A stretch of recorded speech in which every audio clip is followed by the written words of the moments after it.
Hello student, I am Komal Lama, your chemistry educator. और आज हम बात करने वाले हैं उपसहसंयोजी यौगिकों की।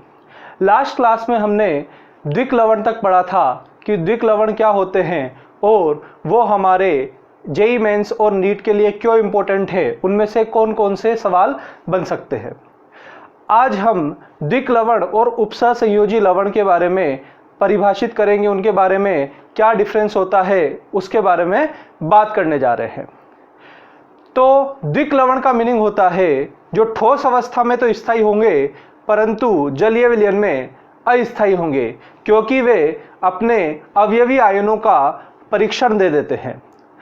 यही अगर हम बात करें उपसहसंयोजी यौगिक की, तो उपसहसंयोजी यौगिक एक ऐसे यौगिक हैं जो आपके जलीय विलयन में भी क्या होते हैं, स्थायी होते हैं। ठोस में तो स्थायी होंगे ही होंगे, पर वो जलीय विलयन में भी क्या होंगे, स्थायी होंगे। जैसे कि मैं आपको बता दूं, एक एग्जांपल ले लेते हैं K4FeCN6। K4FeCN6 जो होगा ये एक उपसहसंयोजी यौगिक है। इसको पानी में डाल के देखते हैं कि क्या होता है। तो आप देखेंगे बेटा, ये जो बना होगा, ये जो लवण बना होगा या फिर ये जो यौगिक बना होगा, ये यौगिक जो होता है, ये यौगिक कैसे बना होगा, KCN और FeCN होल ट्वाइस, इनसे मिलकर बना है। अब यहां इसको बैलेंस करेंगे तो KCN के आगे कितना स्टाइकियोमेट्रिक कोफिशिएंट आएगा, 4 आएगा, और FeCN2 के आगे कितना आएगा, 1 आएगा। तो 4 तो K4 हो गया। CN कितने हो गए बेटा, 4 तो यहां से मिलेंगे, 2 यहां से मिलेंगे, कितने हो जाएंगे, 6 CN हो जाएंगे। तो आप इसको देख सकते हैं, it is a balance reaction.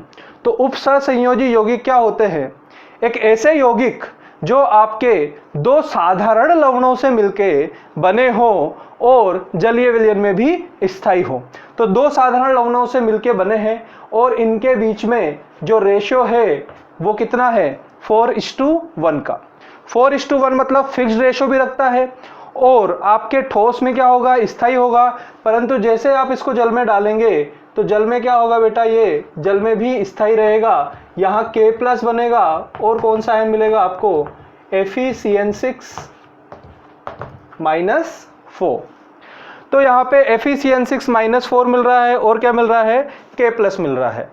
अब ये जो दोनों आयन आपको मिले जलीय विलयन में, इसमें आप देखेंगे K+ का परीक्षण आपको मिल रहा है, बिल्कुल मिल रहा है, परंतु आपको Fe+2 का और Cn- का परीक्षण नहीं मिल रहा होगा। ये चीज क्या इंगित करती है, ये चीज आपको बताती है कि आपके Fe+2 और Cn- एक कॉम्प्लेक्स आयन का पार्ट है। इस वजह से वो आयोनाइज नहीं हो रहे हैं। अब वो आयोनाइज नहीं होंगे तो फिर आपको क्या बोलना पड़ेगा कि ये आपके द्विक लवण नहीं है। ये कौन सा लवण हो जाएगा, उपसहसंयोजी लवण हो जाएगा। उपसहसंयोजी जो लवण है उसको हम यहाँ पे बोल सकते हैं जो आपके उपसहसंयोजी आयन रखते हैं। उपसहसंयोजी लवण के बारे में बात कर ली। अब उपसहसंयोजी यौगिक क्या होता है उसके बारे में भी बात कर लेते हैं। देखना बेटा, उपसहसंयोजी यौगिक की परिभाषा क्या हो जाएगी, एक ऐसा यौगिक जो आपके उपसहसंयोजी आयनों से मिलके बना हो, उसको क्या कहते हैं, उपसहसंयोजी यौगिक कहा जाता है। और इसकी प्रॉपर डेफिनेशन की, प्रॉपर परिभाषा की बात करें तो उपसहसंयोजी यौगिक क्या होगा, जो आपके केंद्रीय धातु परमाणु, सब बताऊंगा क्या होता है, जो आपके केंद्रीय धातु परमाणु और लिगेंड रखते हैं और केंद्रीय धातु परमाणु को चारों तरफ से लिगेंड घेर के रखता है और उनके बीच में उपसहसंयोजी बंध बनाता है, उसको क्या कहा जाता है, उपसहसंयोजी यौगिक कहा जाता है। जो मैंने बोला उसको मैं एग्जांपल समझा देता हूं। हमारे पास एक यौगिक है K4FeCN6, ये बहुत आपके बार बार यूज में आ रहा है, इसलिए इसी से बता देता हूं मैं आपको।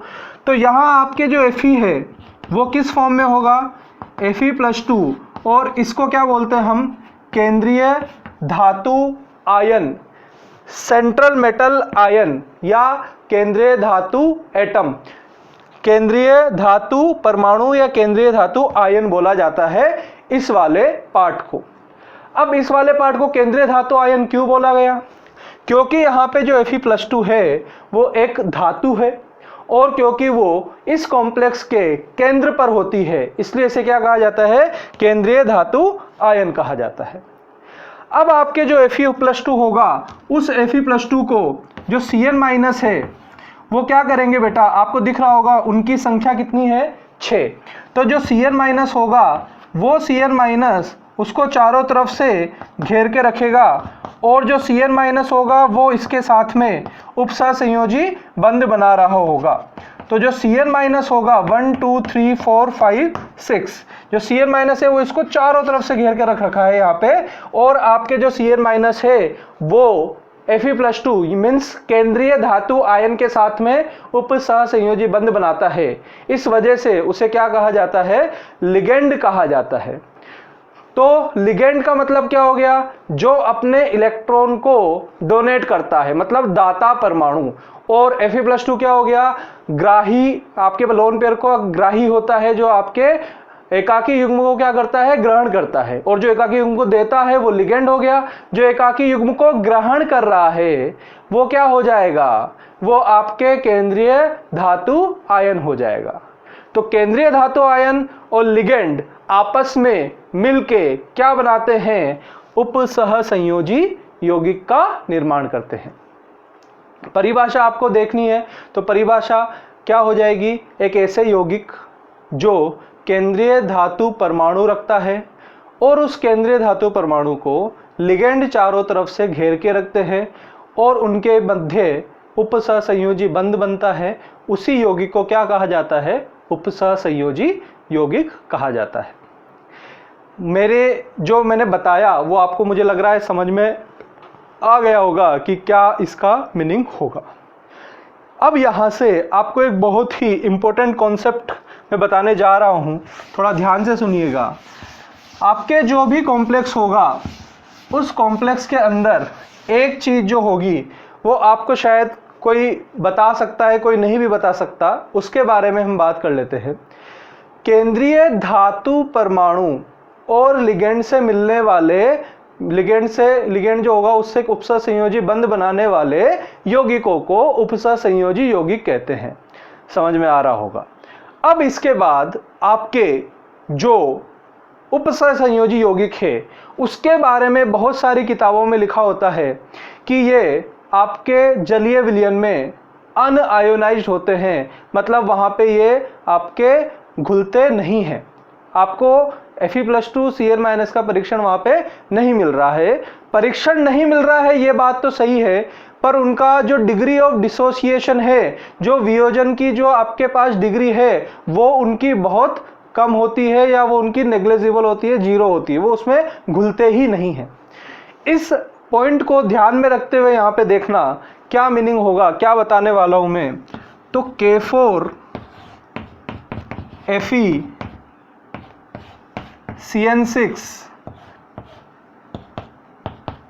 जलीय विलयन के अंदर जब डालेंगे तो हमें किसका टेस्ट मिलेगा बेटा, अभी हमने बात की थी K+ का।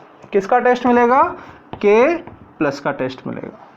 ठीक है, किसका टेस्ट नहीं मिलेगा, Fe+2 और Cn- का टेस्ट परीक्षण नहीं मिलता है। बट आपको मैं बता दूं कि ये यहाँ पे इसमें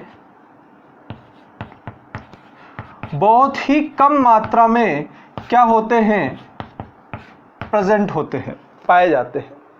जो Fe+2 है और जो Cn- है उसकी कंसंट्रेशन, उसकी सांद्रता बहुत कम पाई जाती है, किसमें, उपसहसंयोजी यौगिकों के जलीय विलयन में।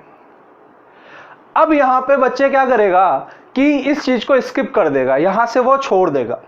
तो क्या होगा, जिस चीज को वो पकड़ता है वो एग्जाम में नहीं आती, और जिस चीज को वो छोड़ देगा वही एग्जाम में पूछी जाती है।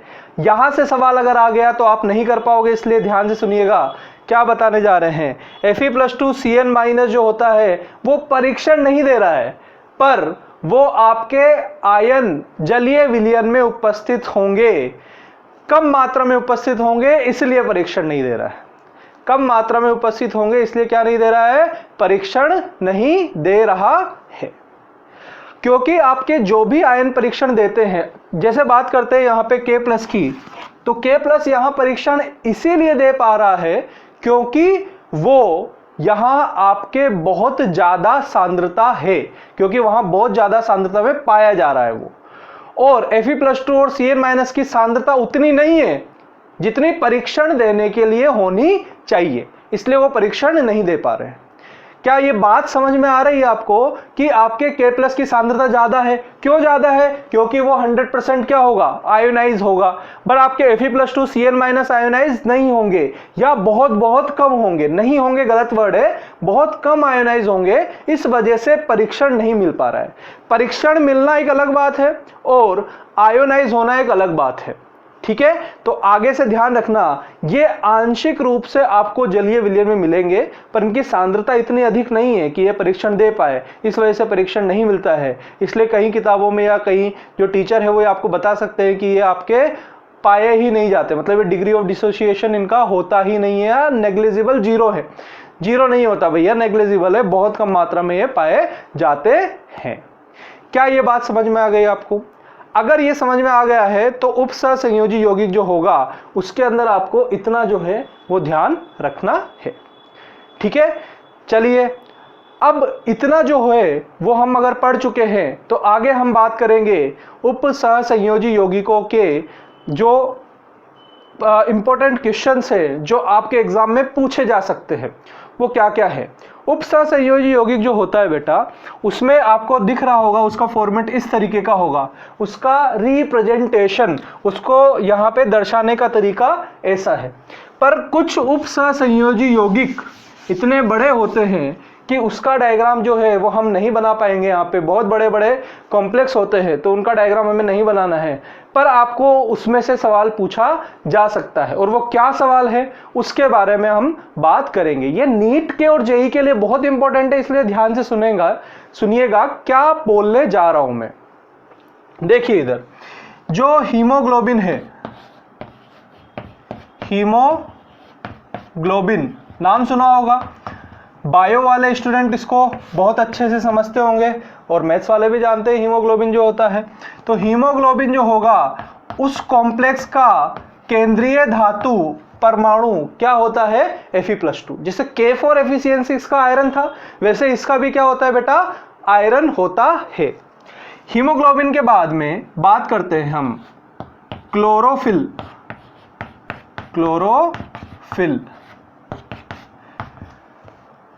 क्लोरोफिल का मतलब क्या हो जाएगा, आपके क्लोरोफिल पत्तियों में पाया जाता है। कहाँ पाया जाता है, पत्तियों में। पेड़ पौधे जो होते हैं उनकी जो पत्तियां हैं उसमें पाया जाता है क्लोरोफिल, वो भी एक कॉम्प्लेक्स बनाता है, और उस कॉम्प्लेक्स के अंदर कौन सा केंद्रीय धातु आयन मिलेगा आपको, उसमें मिलेगा आपको Mg+2।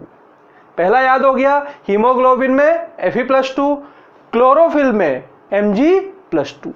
एक और याद रखना है आपको, जो विटामिन B12 होगा उसके अंदर आपको मिलेगा कोबाल्ट+2।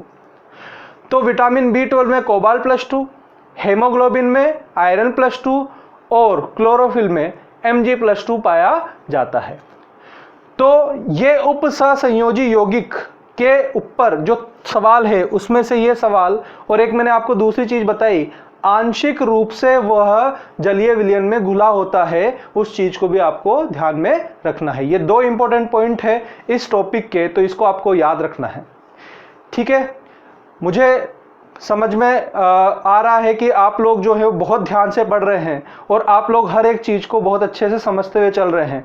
तो आज इसी क्लास को यहाँ पे हम खत्म करते हैं, इसका समापन करते हैं। आगे की क्लास में आपको बताएंगे कि क्या इसके बेसिक टर्म्स है और उनकी क्या क्या परिभाषा हो सकती है। तो अभी के लिए इस लेक्चर को ख़त्म करते हैं, अब मिलते हैं नेक्स्ट क्लास के अंदर।